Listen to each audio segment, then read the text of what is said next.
1914年本名他叫刘清香，那出生应该是在台北。1927年的时候，他当年才13岁。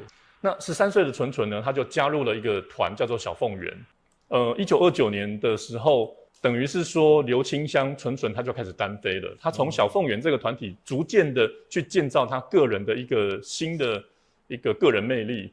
这个时候他也才15岁而已。好，那1931年的时候，他更是录了很多独唱的专辑啦。但是我觉得唱片公司对他有偏心。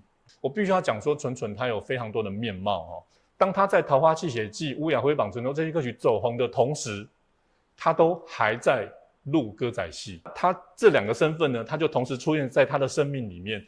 纯纯就29岁，然后就因病过世了，非常的可惜。